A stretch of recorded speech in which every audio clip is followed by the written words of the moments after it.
We're back with Damon VIckers, Chief Investment Officer, 9 Points Capital Partners, staying with us live out of Seattle, Washington. Damon, you guys are a hedge fund, and what you guys basically do is you try and catch breaks either to the up or downside.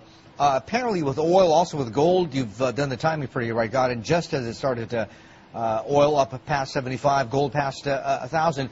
Are you going to sit on those positions then? Yeah, for sure. Yeah, this is I mean, you can think a lot about it, and you can one day and have all these vacillations psychologically, but this is the time to to play ping pong, to pick up get involved in model making or something ridiculous. I mean, this is the time where you make money, where the trend develops. And so there's really not a lot to do with it. I mean, oil looks higher, gold looks higher, currencies look weaker, all for the reasons that we talked about before. I mean, you've got huge wage disparities. I don't know how that inevitably resolves itself. It may resolve itself in some type of a global currency crisis. And then if the global currency crisis unfolds, then inevitably you get, I guess, an alignment under a global world government, a new global currency, and a new world order. So we may be moving towards that. Talk to us a little bit more about this currency crisis you see erupting. What does that assume about what's going to happen to the dollar?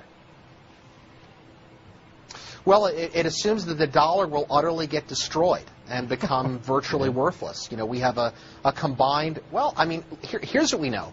We know that if you can produce something, that this game that we have going on in the United States and on a planetary basis cannot perpetuate itself forever. We've got a $65 trillion negative net worth.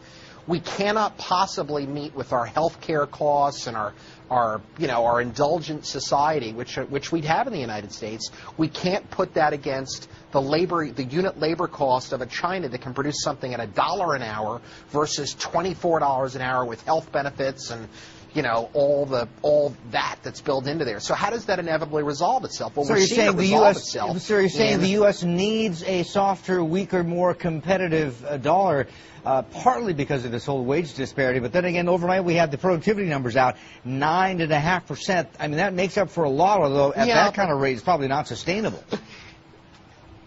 Yeah, it's not sustainable. It's a great number, and we love to see people productive. I mean, let's get going. I love it.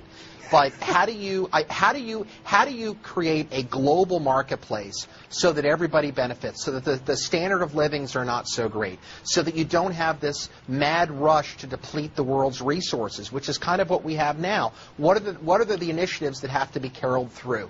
And the Western economies, the United States, Europe, Canada, we don't have resources. Neither does a lot of Asia, to be quite frank. So I don't know what they're going to do with all those reserve dollars. But we see that the currencies that have resources, the Brazils, the Canadas, where else? I mean, Australia, that their currencies are doing well. Their stock markets have done the best year to date because they have stuff. They've got resources. They export real things, and the United States exports promises and pretty paper. All right. Listen, Damon, we got to go. You have yourself a great weekend. Damon VIckers, Chief Investment Officer, 9 Points Capital Partners, live out of Seattle.